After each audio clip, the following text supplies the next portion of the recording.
So today, Senator Her and I have discussed this, and so we're going to walk through the bill, and we've asked our staff to go through the bill, and I think we're going to start with the finance part with Mr. Hagemeyer and Mr. Mueller probably going back and forth, or however you like to do. So, Mr. Hagemeyer, go ahead when you're ready, please. Yeah. Mr. Chair, yeah, Mr. Mueller and I will split off a little bit here. I'll probably start the first few articles and then trade off during the arts article. We'll be using the spreadsheet on the bottom right corner, or titled Legacy Finance in the bottom right corner, dated 4/19 at 4:29 p.m. I'll do very high level for the first articles because the bills are very similar, but I'll point out the couple differences that there are. Generically speaking, looking at the spreadsheet, we're starting on Article 1. The first on the left side says the project name, and then the category it's in, the agency that does the administration. A lot of these are grants throughout our heritage, so you'll see the agency that the appropriation goes to. The sub-grantee is the next column over, and then you'll see the three sets of columns that have numbers in them. The first set is the House provisions, that the bill that passed the House, and you'll see change from, in this case, the Outdoor Heritage Council recommendations aligned to the change from the Senate. And then the last set of columns you'll see are the Senate provisions that passed the Senate, and then the changes from those organizations as well.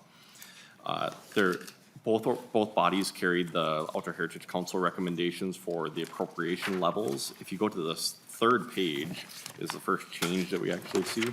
On line 105, the House added an additional carve-out of the Conservation Partners Legacy Grant Program. Traditionally, there's been a carve-out for the 7-county metro area. On line 105, the House added a $3 million carve-out for new grantees. Otherwise, all the appropriations are at the same level. And then if you look at line 116, you'll see both bodies appropriated $171,790,000 for the biennium. There is one fiscal year 25 appropriation that's just for the administration, for the LCC, for the Outdoor Heritage Council administration budget. And they left a 6% reserve. The Outdoor Heritage Fund is the only one that has the annual recommendations. The others have a biennial recommendation. Starting on line 121 is the Clean Water Fund. Again, Mr. Hagemeyer? Yes. Just 1 second, please. Mr. Chair, I'm not the only one that's having a hard time hearing him, but if can you go to the microphone? Sure. Yep. My apologies. I can talk louder as well. Oh, that's perfect. Okay. Sorry about that. Starting on line 121 is the Clean Water Fund. That was Article 2 of the bills.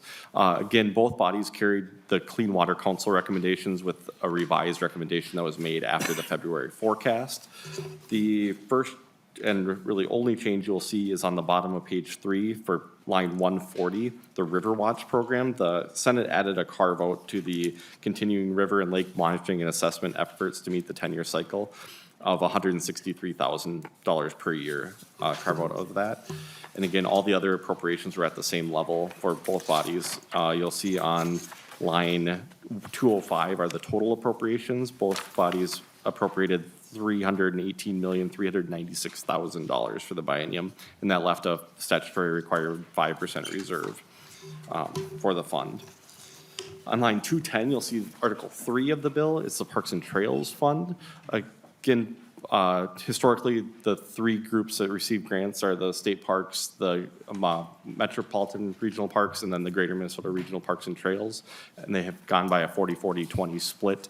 Both bodies generically carry a 40-40-20 split with just slight differences in the appropriation levels. Some changes were made to hit the exact percentages and the reserve rates and such. On line 226, you'll see both bodies appropriated $136,600,000. The House had $610,000, the Senate had $614,000. And again, this leaves a 5% reserve in the fund. On line 231 is the start of the Arts and Cultural Heritage Fund, and this is where you'll see more differences starting to show up. And then if you flip to the next page, are the numbers start, you'll see under the Senate column, there's an additional column. That's fiscal year 23. There were some recommendations in the governor's budget under the Historical Society, so that's where those are carried there. And they would just reduce the amount that carries forward into fiscal year 24 for appropriations. So you'll see the total appropriations for fiscal 24 and 5 slightly more for the House compared to the Senate because they're spending some of it in 23. For the State Arts Board on line 234, there's arts and arts access initiatives. The House has 39 million for that, and the Senate has just over 72 million, of which the House had a carve out of $100,000 for free access days. On line 237 is arts education. The House has just under $12 million for that appropriation, and the Senate has $13.5 million for that appropriation. On line 238 is arts and cultural heritage grants. The House has $4 million, and the Senate has $4.5 million. On line 239, the House added a new appropriation of $5 million for significant public arts installation or installations celebrating Minnesota's culture and heritage. Up to 3 grants can be awarded under that pot of money. And then you'll see there is a line for an administrative budget. We can get into that in the language. I believe both bodies are at 5% administration now. And then you'll see on line 241, the regional arts councils. The House took a different approach and directly appropriated the money for the regional arts councils, and the Senate has a carve-out of 30% of the other appropriations that are funded that may be used for the regional arts councils. In total, the House appropriated $96.6 million from the Arts and Culture, or for the State Arts Board, and the Senate has $90.2 million for the State Arts Board. And then I will pass off to Mr. Mueller. Thank you, Mr. Hagemeyer. Mr. Mueller. Mr. Chairman, I'll start off with the Historical Society. To start off, as Mr. Hagemeyer mentioned, the Senate reappropriated just over $3 million. You'll see that on line 255. In fiscal year ~23, this was money that was inadvertently canceled from the previous biennium. So the Senate reappropriated this just over $3 million and broke it off into the 3 categories of statewide grants and history partnerships, and then the archaeological sites. Overall, the Senate and the House, if you look at the fiscal year '24 and '25 appropriations, are very close. On line 244, the historical grants, both are at $15 million. Statewide history programs on line 245, there's a difference of $500,000. The House has a carve-out of historical buildings for $400,000. The House also has another carve-out on line 247 for making Minnesota book, and that's $50,000 each year. Then under history partnerships, there's a difference of $390,000. The Senate is slightly higher than the House on that. Line 249, both the Senate and the House are the same. Line 250, digital library. The Senate is at $800,000, the House is at $750,000. And then on the Senate has sort of 3 set-aside projects. On line 252, the Litchfield Opera House for $100,000. Line 253 is the Dakota County Historical Society for $275,000. And then line 254, the Olmsted County Historical Society for $900,000. So the Senate has a total of $38.715 million, and the House is at $37.5 million. Next, I'll go to the Department of Education. Both the House and the Senate for the regional public libraries are the same at $5.5 million. And then the House has a water safety grant program at $250,000, and the Senate does not have that. I'll keep on going through the Department of Administration. Much of the line items are pretty close. Under Minnesota Public Radio, the House is at $4.2 million, the Senate's at $4 million. Amper's Public Radio, again, the House is at $4.2 and the Senate is at $4 million. Minnesota Public Television, the House is at $9 million and the Senate is at $9.92 million. And of that, the Senate has a $1 million carve-out for the Minnesota Military and Veterans History Stories. On line 265, the Wilderness Inquiry Canoemobile, the House is at $1.1 million, the Senate's at $950,000. The Como Zoo on line 266, the House is at $3.5 and the Senate is at $3.4 million. Science Museum of Minnesota on line 267, Again, very close. The House is at 1.7 and the Senate is at 1.6. Appetite for change on line 268, both House and Senate are at $200,000. The Lake Superior Zoo on line 269, the House is at 300,000, the Senate is at 200. Great Lakes Aquarium, the House is at 500, the Senate's at 200. The State Band on line 271, both the House and Senate are at 50,000. Next, we'll go through some Senate-only items. Starting on 272, there's the Veterans Memorial Park in Wyoming at 154,000. Line 273 is the Great Northern Festival at 300,000. 274 is the Governor's Council on Developmental Disabilities at 100,000. Line 275 is the Minnesota Council on Disability at 550,000. Line 276 is the Keller Regional Park at 850,000. Line 277 is the Chanda Friendship Garden at 850,000. Line 278 is the Camilla Gage Artist Fellowship at 110,000. Line 279 is the Minnesota African American Heritage Museum at 360, and of that, there's a carve-out of 110,000 for the Caldwell Fine Arts outdoor mural. So the total amount for the Department Administration on the House side is 24.75 million. And the Senate is at 27.794 million, a difference of just over $3 million.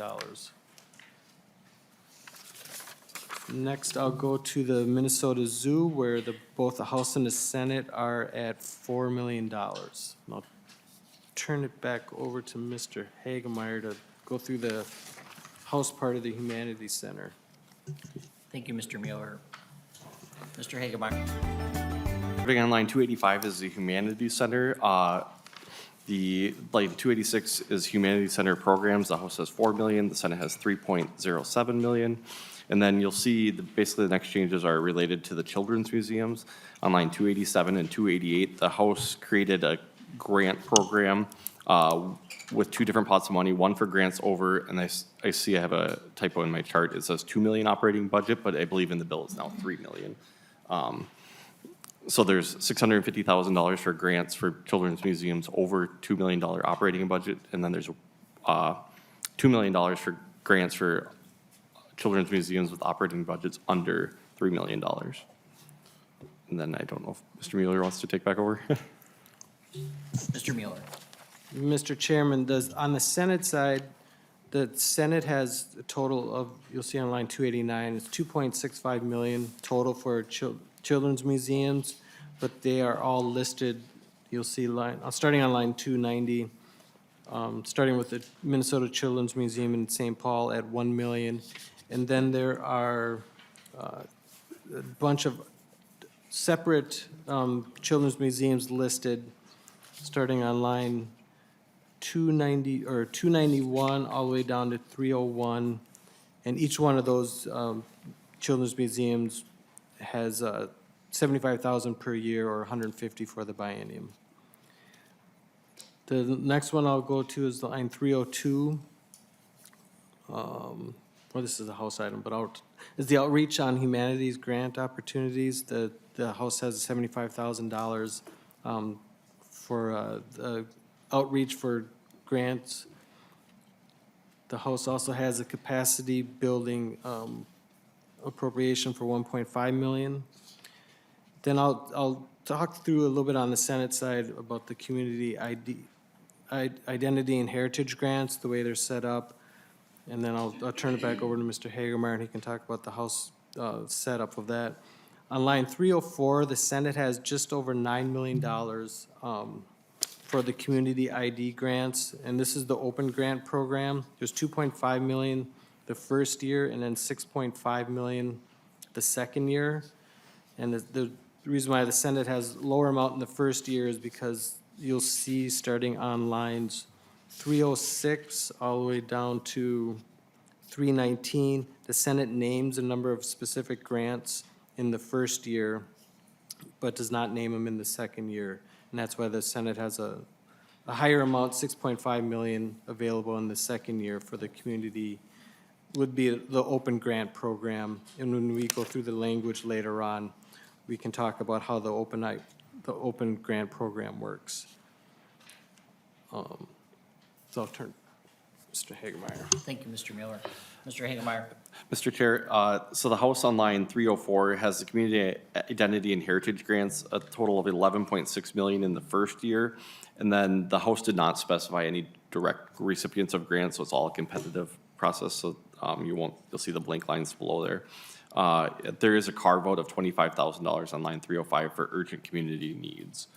And then if you go all the way down to line 320, there's the House has $400,000 and the Senate has $250,000 for competitive civics grants. And then on line 321, the House has $30,000 for a fiscal accountability study. And then I believe on line 322, the Senate has a $75,000 per year appropriation for the Bakken Museum. And then the next area would be the Indian Affairs Council. All the same programs are funded at slightly different levels. You'll see 325 grants to Minnesota tribal nations to preserve Dakota and Ojibwe languages are both appropriated at 1.7 million. On Dakota and Ojibwe Indian Language Immersion Educational Institution, the House has 1.3 million, the Senate has 920,000. On line 327, the Dakota and Ojibwe Indian Educational Immersion Efforts, the House has 1.2 million, the Senate has 1.7 million. The Language Working Group, both the House and Senate have $100,000, and then the Protection of Indian Graves Act, the House has $300,000 and the Senate has $180,000. In total, the appropriations to the Indian Affairs Council are 4.6 million from both the House and Senate. And then line 331 is the Department of Agriculture. Both the House and Senate have $800,000 for the county fairs grants. And then I can just finish up here too. The Senate has $100,000 for the University of Minnesota Extension Office 4-H shooting sports grants. So in total, the House has $800,000 for the Department of Agriculture. The Senate has $900,000. On line 337, you'll see a small appropriation of $4,000 for the Legislative Coordinating Commission for the Legacy website that tracks all the appropriations. If people are interested in looking at things that have previously been funded. In total, you'll see the House appropriated $195,046,000 in fiscal years 24 and 25. The Senate and that left a 5% reserve. The Senate appropriated $191,952,000 in fiscal years 24 and 25. And if you add in the $3,094,000 in 23, they both appropriated the same amount of money and ended at a 5% reserve. And that's all I have on the spreadsheet, Mr. Chair. Thank you, Mr. Hagemeyer and Mr. Mueller. And so we'll transition to the language portion. So you'll find that in your packets, members and the public. I'm sure it's available to everyone. So we have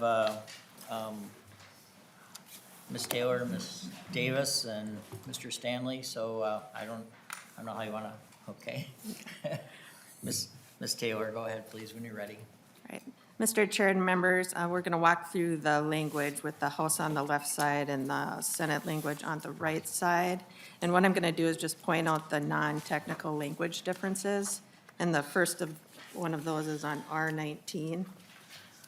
This would be the CPL grant program. If you look on House side, on lines 20.21 through 20.22, 20.26 through 20.28, and then 20.36. This is the CPL program writer, and this is the $3 million carve-out that was mentioned for first-time applicants. It would also let the council use a portion of their administrative funds for outreach in support of the first-time applicants. Ms. Taylor, just 1 second, please. Yeah, can you do that again? I wasn't quite on that page. Just page, the line numbers, Ms. Taylor. Thank you, Representative Becker. It'd be on page Ms. Taylor. R19. On the House side, lines 20.21 and 20.22, 20.25 through 20.28, and 20.36. This is the CPL carve-out for first-time applicants. And then on the Senate side, there's some Senate-only language. Mr. Stanley wants to go through? Mr. Stanley. Mr. Chair, members, on the Senate side, on lines 20.36 to 21.3, and then on 21.15 to 21.23, you'll see some language that appeared the last time this was in a legacy bill. This is language that requires that lands acquired as part of the CPL program be open to hunting and fishing. And then the second set of lines that I mentioned requires that in awarding the grants, DNR has to prioritize land acquisition requests that are near or associated with existing WMAs, SNAs, and AMAs. Turn it over to Ms. Taylor. Ms. The- Taylor. The next piece I'd like to point out would be on page R24. There's some house-only language, subdivision 10, opportunities for youth. This provision would require recipients to contact the DNR to determine if there are some training and educational opportunities for diverse youth. And then it would also require recipients to make contact with the Conservation Corps and then submit a copy of the written contact to the Lessard Sam's Outdoor Heritage Council. The next piece I'd want to point out would be on R26. There's house-only section 3. If you continue on to R27, you'll see the new language being added is on lines 29.19 through 29.20. This increases the maximum per diem allowed for the citizen members of the Lessard Sam's Outdoor Heritage Council to $125 per day. There's another house-only section, section 4, on the bottom of that page, continuing on to the next page. On lines 30.28 through 30.30 on R28, there's some language that would require projects to include an assessment of whether the funding celebrates cultural diversity or reaches diverse communities, including reaching low and moderate income households. House Section 5 and Senate Section 3 are the same. And then if you continue on R29, House Section 6 and House Section 4 are similar. There's just some technical differences, so I'm not going to go through that. And we can skip ahead to the Clean Water Fund article, which starts on page R37. Ms. Taylor, just, the room's kind of, I mean, I think the public's kind of having a hard time, so Sure. I'm sorry. It's all right. These microphones are a little different, so if you can really lean into it, I'm sorry. Okay. No problem. I'll try to speak louder. Perfect. So we're in the Clean Water Fund article now. The first difference would be on R39. There's a house-only subdivision 4, increasing diversity in environmental careers. And this would state that agencies should work to encourage a diversity of students to pursue careers in environmental and natural resources when implementing the appropriations. The next section would be on R41. And this is a Senate provision, if Mr. Stanley wants to. Mr. Chair, members, at the bottom of R41 on the Senate side, you'll see the carve-out for the River Watch program that Mr. Mueller mentioned. And the next change of significance that I'll draw your attention to is on page R51. You'll notice that there are differences on the House line 56.5 and Senate line 53.5. This is the amount that the Board of Water and Soil Resources has to consider contracting with Conservation Corps for. The House says that it must be, they must consider contracting for up to $850,000 each year, and the Senate has $750,000 for that amount. Then if you'll turn to the next page, R52, Mr. Chair, at the top of that page, there is an appropriation to the Department of Health, and what that appropriation is for differs slightly between the House and the Senate. On the House side, you'll see that the appropriation is for the development of health risk limits. And on the Senate side, this is at the very top of the page, you'll see that it is for something slightly different, health-based, Minnesota-specific water guidance.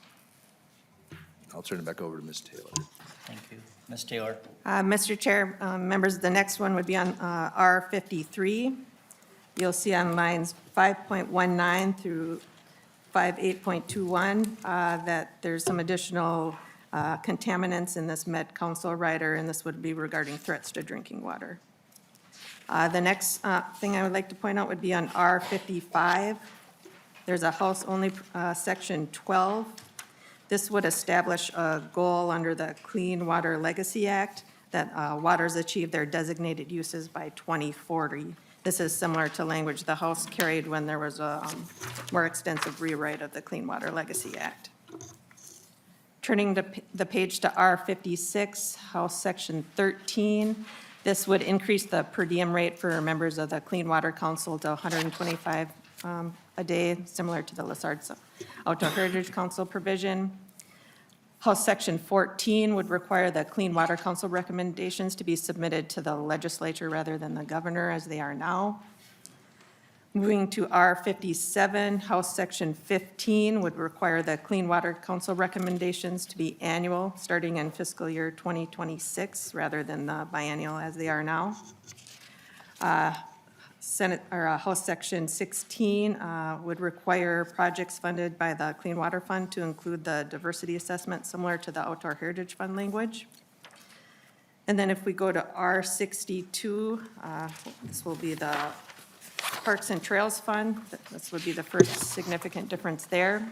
At the top of the page, there's House Subdivision 4, Energy and Water Conservation. This states that recipients should prioritize water and energy conservation and use renewables when constructing and building projects funded with the article.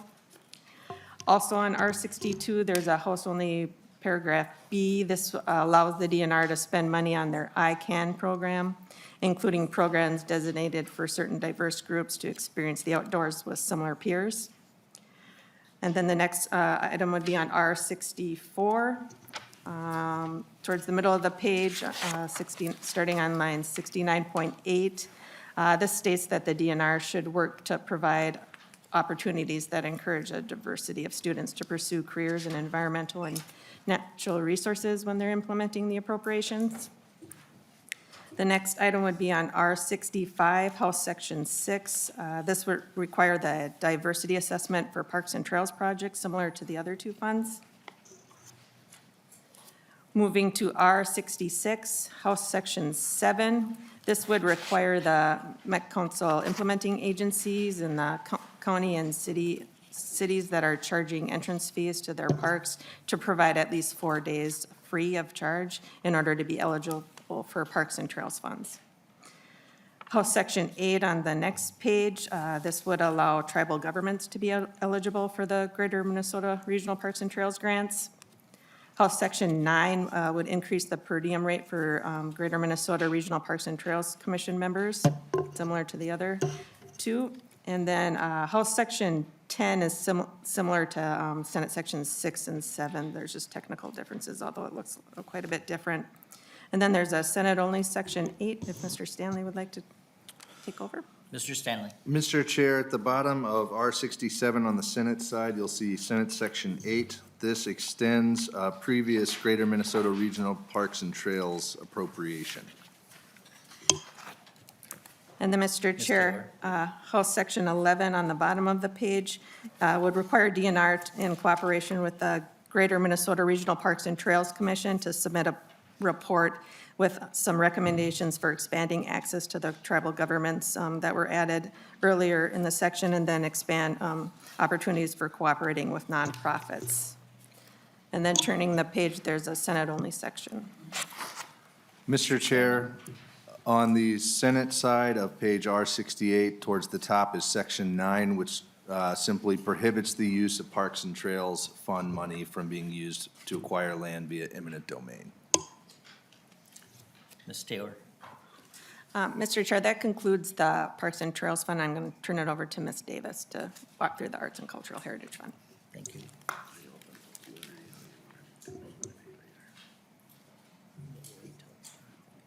Do you have a member or you? Ms. Davis, thank you. Chair and members, Mary Davis from the House Research Department. I'm going to walk through Article 4.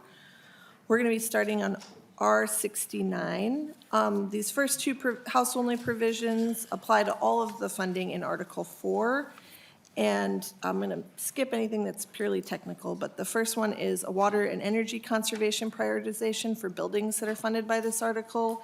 And the second one is a prohibition on funding organizations or leadership in organizations where the person has had a sexual assault or harassment judgment against them. Again, that's on R69. Moving on to R70, this is in the Arts Board language, the Arts Access Grants. There's a priority language for underserved communities.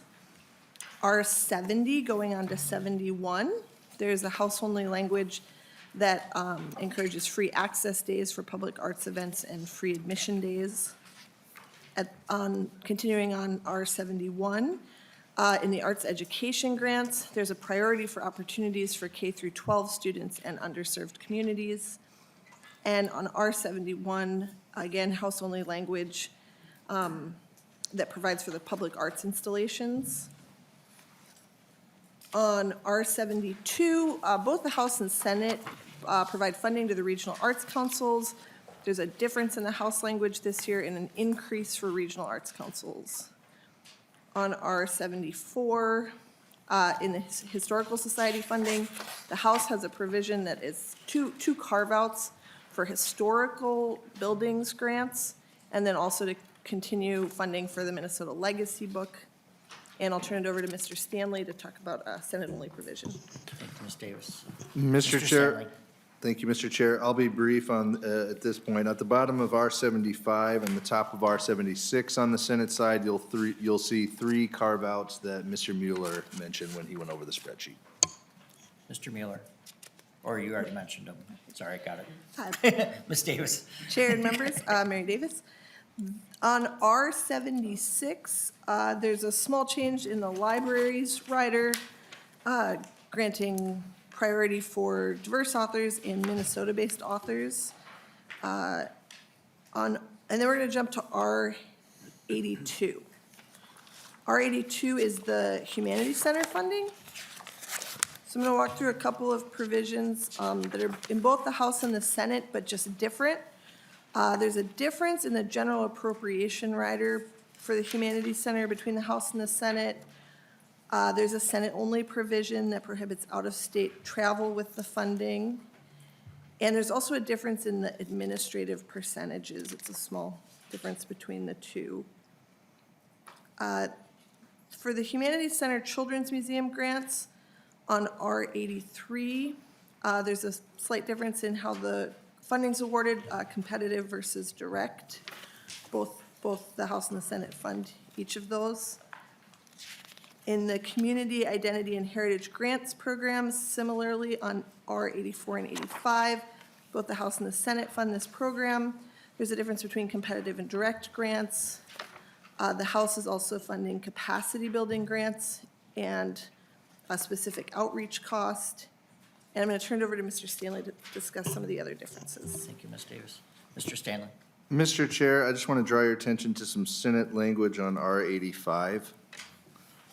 Specifically, on the Senate side, on line 78.26, the Senate bill provides that these grants must be provided to organizations or individuals that reside or are based in these communities.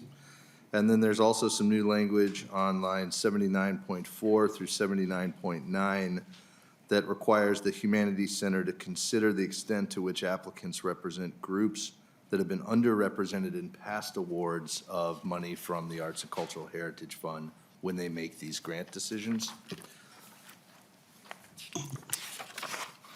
And then the final thing I'll point out, Mr. Chair, on page R89 is there's language on the Senate side, lines 82.30 through 83.6 that makes clear that the entities that are named in the Senate language can also apply for the open portion of these grants.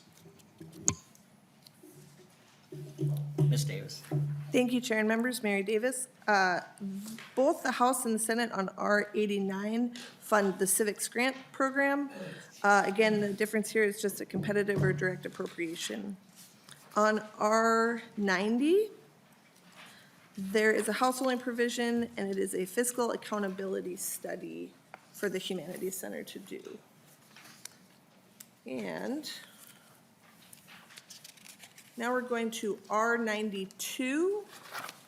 the very end of that section, there is a subdivision titled Legacy Arts Access Days. It provides that a portion of the funding to grantees should be used for legacy arts and cultural access days to allow families from a variety of economic backgrounds to access programming for free or reduced cost ticket programs and to increase the availability of programming supported by funding from the Arts and Cultural Heritage Program. Then there's a Senate-only provision that Mr. Stanley's going to explain. Mr. Stanley. Mr. Chair, members, on page R93 on the Senate side at the top, you'll see subdivision 12. This is the language that goes along with the spreadsheet line 255 item that just reappropriates the inadvertently canceled appropriation of the Historical Society from last time. Turn it over to Ms. Davis. Ms. Davis. And Chair and members, there is a House-only provision on R93 titled Report.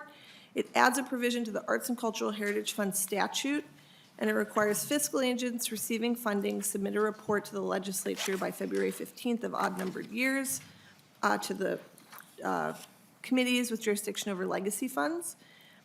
The goal is to provide funding information, including funds distributed or not distributed, summary information on programs supported by the funding, competitive grant programs, granting information about individuals, entities, or organizations that were provided grants, and an assessment on whether the funding celebrates cultural diversity or reaches diverse communities.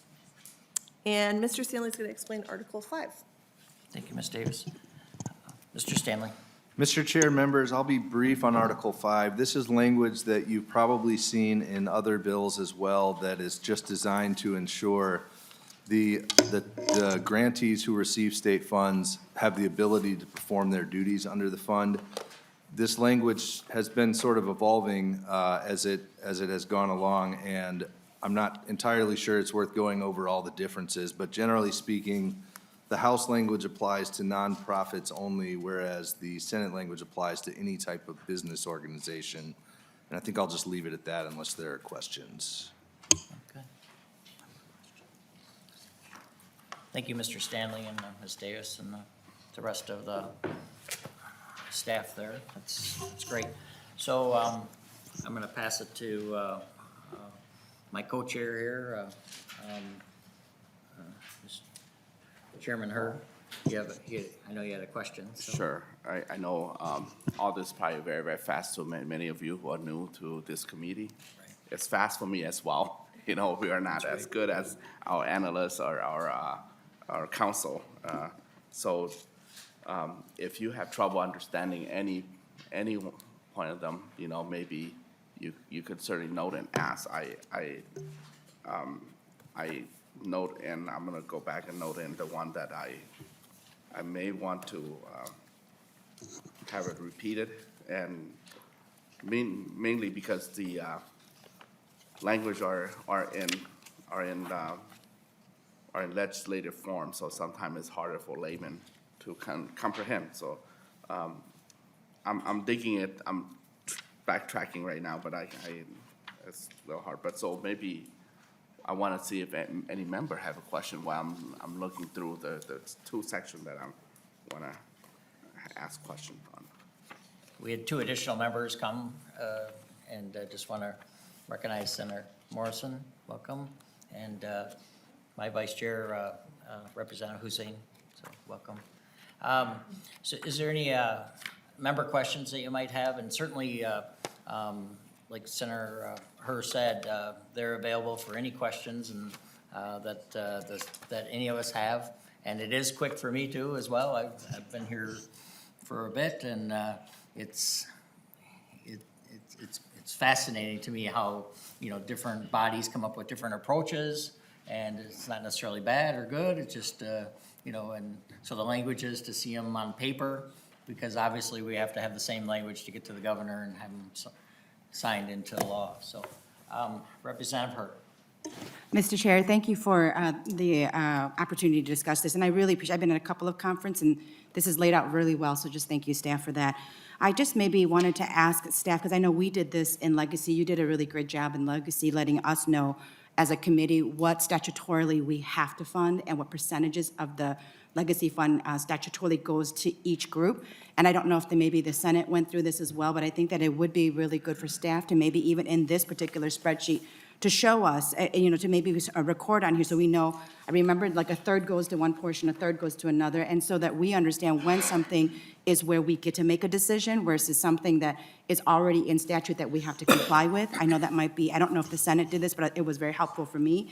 And so I'm wondering if maybe the Senate could go through some of that, because then I do see that there is a big difference between direct appropriation and areas in which the House, the Senate and the House, and that there was less direct appropriation in the House, which I appreciate.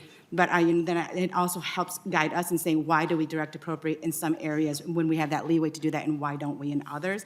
As somebody who's new to Legacy, I will just have to state my consternation with direct appropriations, because to me, it was really clear that if you have access, if you have lobbyists, if you have, you know how to navigate the system, you will likely have a direct appropriation.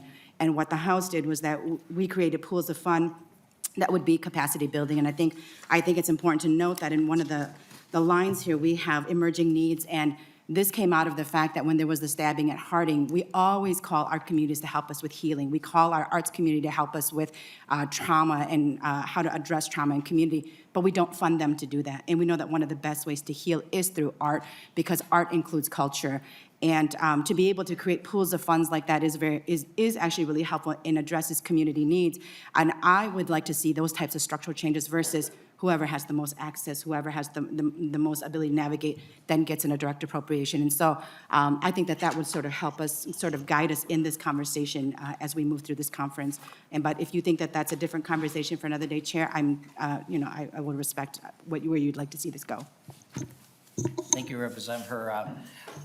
So I think Mr. Hagemeyer can kind of go through the Constitution that we passed and what's set up that way, and the rest of it is a little open. So, Mr. Hagemeyer. Mr. Chair, I can go through the ones that I'm aware of. The list might be shorter than you think that are actually constitutionally or statutorily directed. Obviously, we know the distribution of the funds are in Constitution for 33, 19.75, and 14.25% for each of the funds. There is a carve-out of the Clean Water Fund that says 5% must be used for drinking water protection, I believe. That's what's in the Constitution. Within the statute and each different funding source, there is a requirement that was added in 2016 or so that 5% of the tax receipts from the most previous forecast can't be appropriated. That's that 5% reserve that we keep in order to manage future forecasts that might be down, or tax changes or other bills that affect this. So it keeps the funds positive, hopefully, going forward. And then the only other statutory requirement for a funding level would be for the arts, and that's 47%, and that's listed in statute. Other ones that we've mentioned, like the Parks and Trails Fund, they had a more formal agreement of a 40-40-20 split a number of years ago that has expired. I think it was legislatively directed for them to come to an agreement. That technically expired, but they've all been adhering to that since that time. I believe it expired in 18 or 19, maybe, somewhere in that time frame. Otherwise, I think that's all for actual statutory or constitutional requirements, but maybe Ms. Davis has something. Thank you, Mr. Hagemeyer. Ms. Davis. Chair and members, I think one of the other things that Representative Her might have been looking at is, besides the statutes that govern each of the different funds, there's also general funding statutes from in Chapter 16B that affect how you can do grants as a state agency. And so we did talk about that a little bit in our committee, and I think that might have been what she was referring to. So if you have a chance to look at Chapter 16B, or if you would like a copy of that or something, those are provisions that apply to all grants that go through state agencies. Thank you. Mr. Hagemeyer, can you just, I mean, I know it, but just say what those first percentages were each. So the 33, Yep. you know, So just so everybody, I mean, Mr. we should Chair, all know at this point, but just. Mr. I didn't want to mistakenly say it wrong, that's why I didn't specify them. It's 33% for the Outdoor Heritage Fund, 33% for the Clean Water Fund. There's 19.75% for the Arts and Cultural Heritage Fund, and then 14.25% for the Parks and Trails Fund. Mr. Hagemeyer, you've been asked to repeat it one more time, so. Sure. Yeah. So in the Constitution, it specifies that 33% of the proceeds go into the Outdoor Heritage Fund, 33% of the proceeds go into the Clean Water Fund, 19.75% of the proceeds go into the Arts and Cultural Heritage Fund, and then 14.25% of the proceeds go into the Parks and Trails Fund. And each of those has their own fund within the state accounting system. So any revenues and appropriations come out of those. So there's not drawing off a different account. It's not one pot of money that we're pulling and appropriating out of. Thank you, Mr. Hagemeyer. Representative Hur. Just one more follow-up, Chair, and to the point about what is the other piece, and I'm sorry, Ms. David's mentioned, sorry, my apologies, it's so early, we're up so late.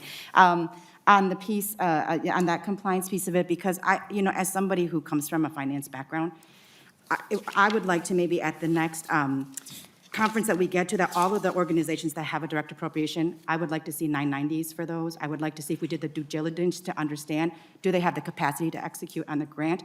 I want to see, the assets of the organization, how they executed on previous funds, because it is important that when we then direct appropriate to an organization, that we do know that they, one, can accept those funds, and two, that they can actually execute on those funds, because I think we set ourselves up for some dangerous positions if we don't do that. And so we need to do the due diligence on our side to ensure that we're complying with what it is that Ms. Davis mentioned. So that would be helpful for me as somebody who cares about that.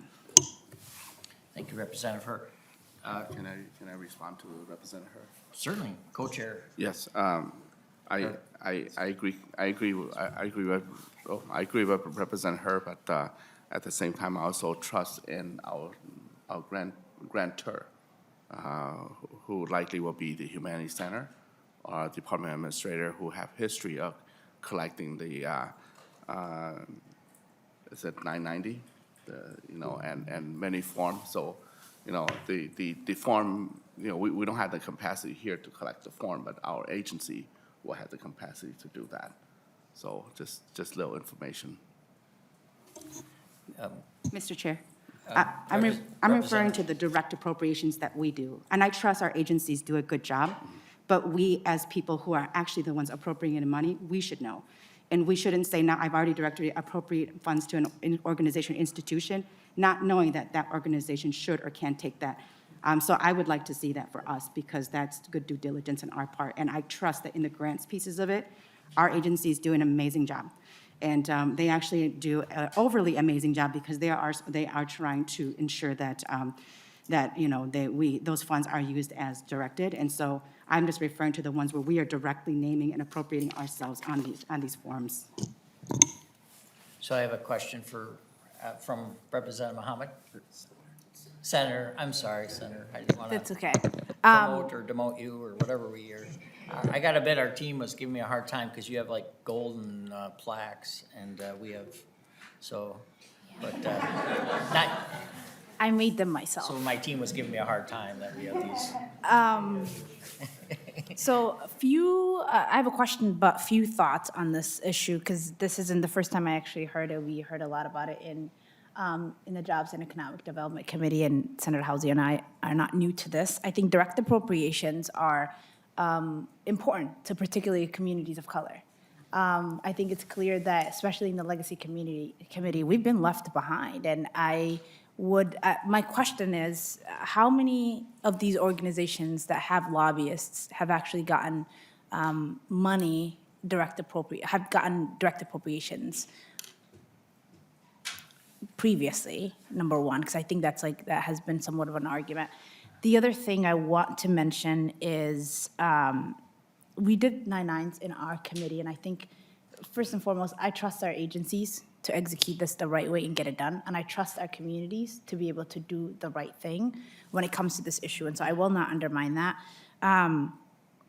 And we're giving direct appropriations in the House bill to big organizations like the Minnesota Radio, to the Children's Museum, and so the people we are leaving behind are the communities of color.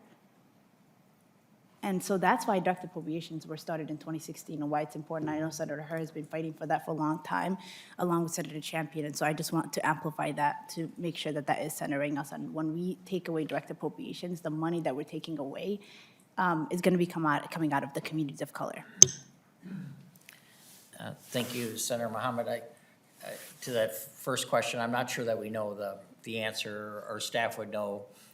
Us as members might have a sense of who's represented by lobbyists, but I don't know that staff would have no understanding of that, or I don't know that I can give a number. So, good question, though. Senator Hur, I think you had actually had a yes. question originally. The explanation went very, very fast, and let's see, I have, on page R66, I think R66, and I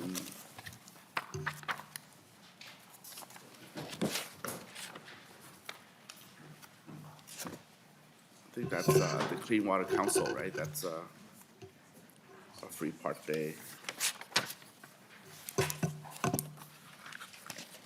Also, R56, starting with R56.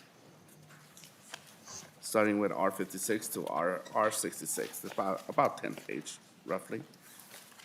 But like there's chunk that, talk, pretty much the language are on the House side and not on the Senate side. And so, and that's in regard to Clean Water Council.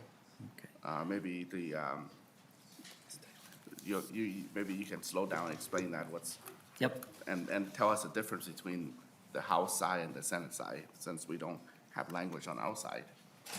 Thank you, Co-Chair Hurt. Ms. Taylor, I'm sure you heard the question and can help us through that. Sure. Mr. Chair and members, I'll go through, I think it's R56 through R66, just the House sections on those. The first is House Section 13. It's a House-only provision. This increases the per diem rate, like the maximum that members of the Clean Water Council could receive, and that would be $125 a day.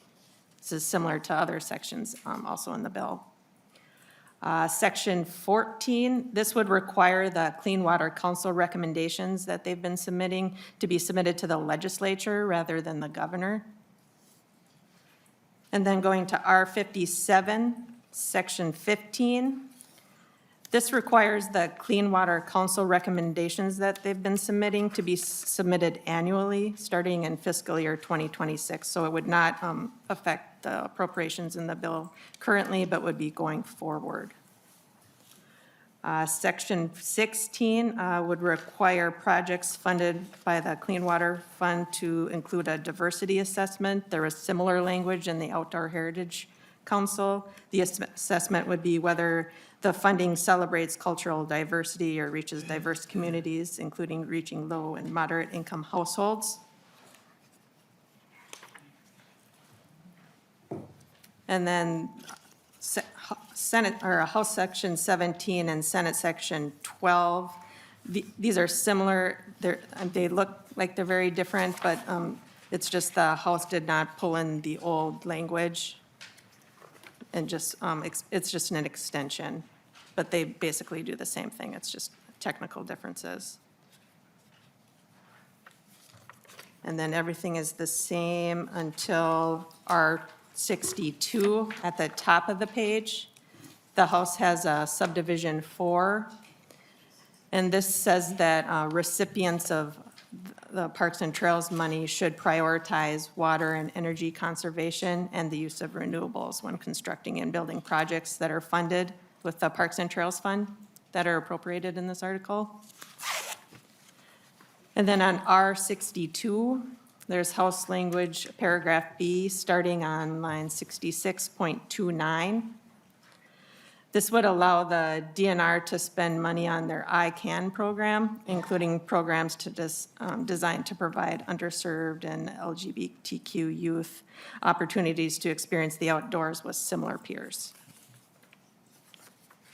The next difference is on R64. There's a House-only paragraph I, starting on line 69.8. This states that the DNR should work to provide other opportunities that encourage a diversity of students to pursue careers in the environment and natural resources. And then on R65, Health Section 6, this is another provision that would require the diversity assessment, and this would be for the parks and trails projects, similar to the other two funds. Then R66 on the bottom of that page, there's House Section 7. This would require the implementing agencies and the cities and counties that have been charging an entrance fee for their parks to provide at least 4 free days in order to be eligible for Parks and Trails Fund money. And that would be through R66. I can continue if Is that good? the chair would like. Thank you for the explanation. Thank you, Ms. Taylor and Senator Hurd. Thank you. Yeah, we I guess I shouldn't do this, but we try to add a lot of language in for diversity and a lot of free days, you know, for different people that are recipients of our money to, and then try to encourage people to get careers, you know, and interest in these areas to try to reach beyond just numbers, but to try to work in, I'm sorry, that's my commercial a little bit, but I'm pretty proud of the work that our committee did there. Sorry. Just so that, you know, I like that part about the career, the DNR. So I really want to thank staff, and I know you're available certainly for members, and and I appreciate the public being here today and helping us shape this. It's Senator Hurd and the rest of us are really lucky. This is amazing funds that we're responsible for. The voters approved this, and I kind of call it sacred money, you know, that the voters actually approved it, and it's still very popular, and it's amazing the work we're able to do, and I'm certain that we'll come out of this with agreement, and I don't know if you have any final comments. The next meeting will be chaired by you, and so I don't know when, he actually hasn't said when he's gonna call it, but Representative Hussein. Thank you, Chair, and I just want to concur what Senator Zainab was saying earlier, and thank you for being a champion and fighting for those community that, there's a lot of organizations that are doing the legwork in our community, the people of color, and they have not been funding. So I would like to see what the Senate side's doing, you know, see if we can agree on term and try to fund it for those people that really needs it, that doing the work, legworks. And I do see that we trust our organizations, we trust our community. And we're also asking 1099 when it comes to workforce and bounding, and that's not an issue. People has been providing that information, and I would like to see more appropriations, people of color. Thank you. Thank you, Representative Hussein. Representative Hurd. And Chair, Lillie, thank you. And I don't disagree with Senator Mohammed or Representative Hussein. What I'd like to see is just then a criteria for how we're deciding which organization we're directly appropriating to. I know that in my community, there have been a lot of work by communities of color that don't get funding. I don't see them on this list either. So how do we decide then which communities get money and which communities of color, which organizations, and what criteria we're using? Because then we're arbitrarily just deciding who gets money.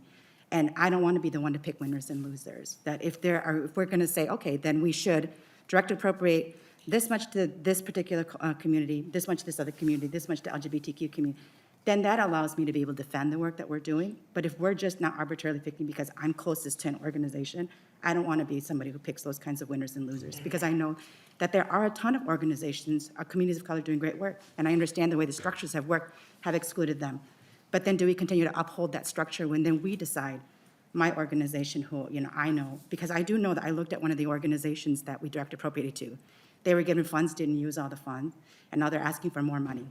And there's funds that they were allocated they don't account for in their 990. That's a real thing, and that's one of the organizations named in this. And I don't want us to be in that position, and it's not because agencies don't do their job. So as long as we have a criteria as to how we chose these organizations, why we chose those organizations, and why certain communities are represented and certain communities are not, because I can tell you in the AAPI community, we're extremely diverse. So if I don't want to give three things to Hmong people and nothing to the Karen community, nothing to the Vietnamese community.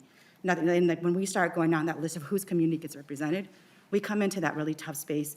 And how do we then say, well, we gave some community money and we didn't give others, and that somebody's more worthy and somebody's not. I completely understand how this system has worked and who's been left out. But I just need to be able to understand what is the criteria we're using in order for people to get a direct appropriation, and that would really help me out. And so I just want to make sure that I put that out there. It's not that I disagree with my colleagues. I completely agree. It's just that I want to make sure that it's not arbitrary how we're choosing to do that, and that would be helpful for me. Thank you, Chair. Mr. Chair. A lot of hands. Oh. Okay, I'll be a lot quick. No, I appreciate Senator Mohammed. Representative, thank you, Mr. Chair. I appreciate Representative Hur's perspective, but I think the reason direct appropriations were created by the members of the Posse Caucus is because what we were doing was not working. And I understand the perspective of we don't want to choose between losers and winners.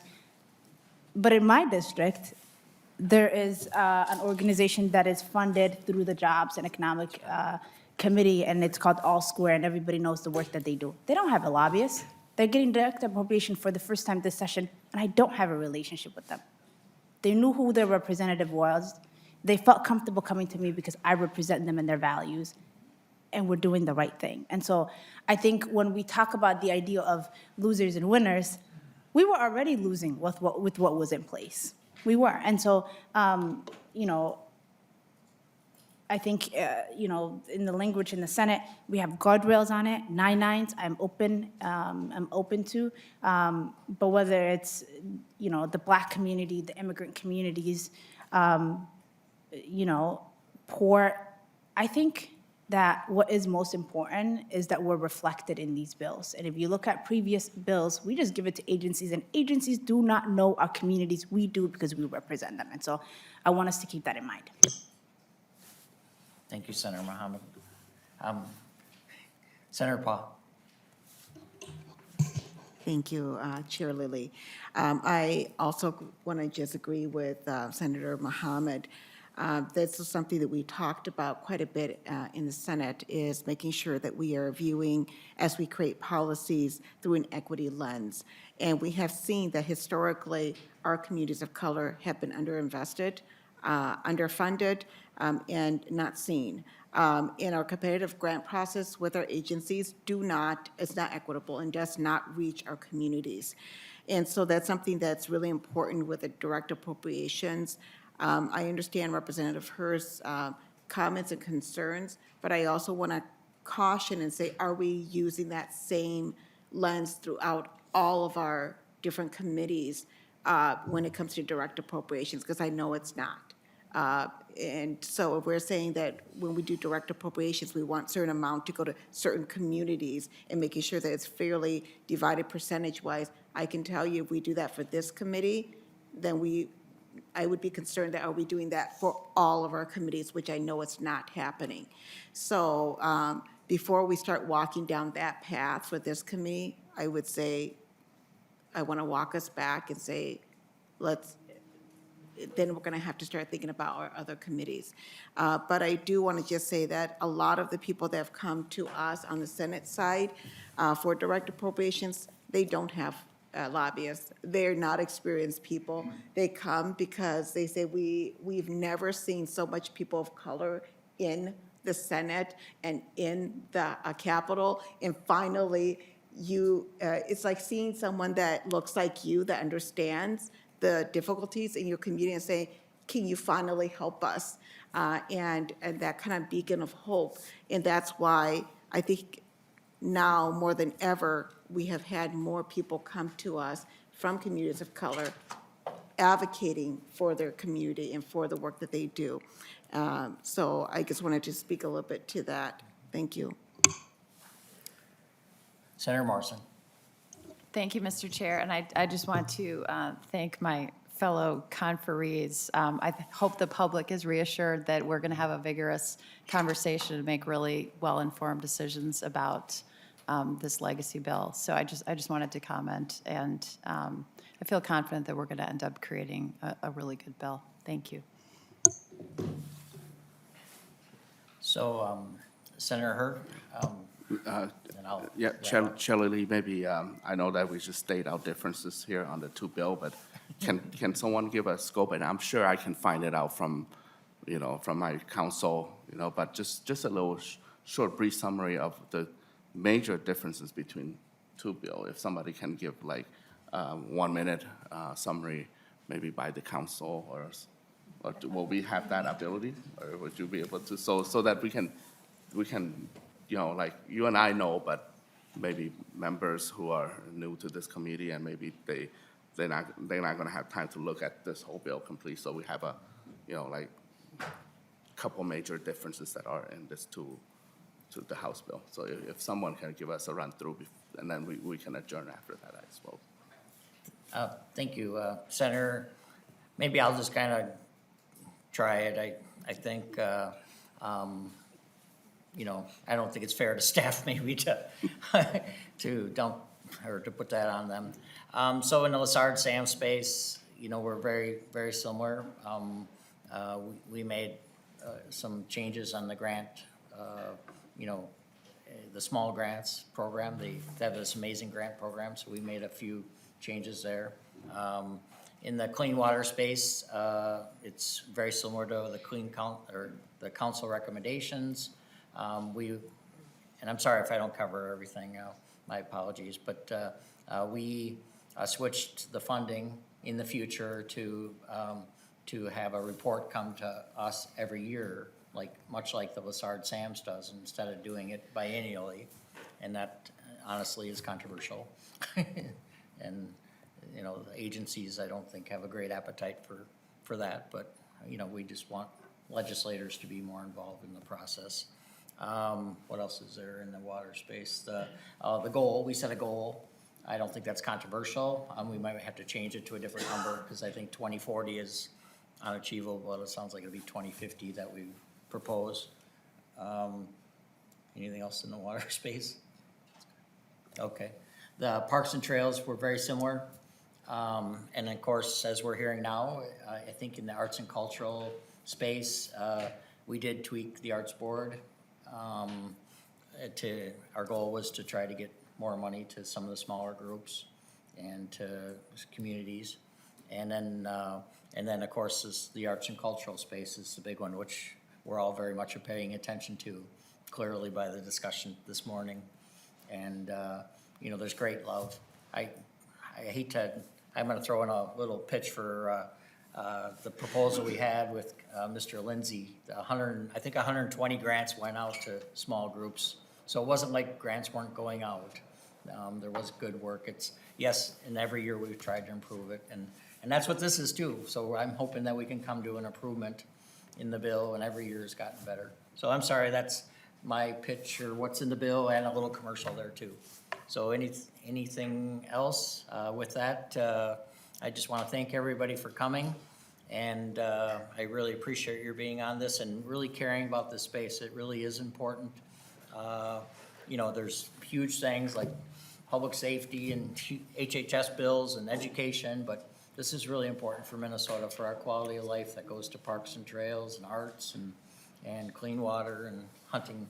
And go ahead, if you have a quick comment. Chair Lillie already said earlier that the next will be done by me from the Senate side, and so look forward to that. It could likely be tomorrow, but we'll see. I need to get advice from my staff first, but it could be tomorrow or next week. And we want to get this committee as an example of quick peace in the valley, but solid, good peace in the valley. So look forward to hear from me and you. Thank you, Senator Hur, and certainly the Senate team and members, and to the House members and staff and our team. Thank you all. And with that, we are adjourned.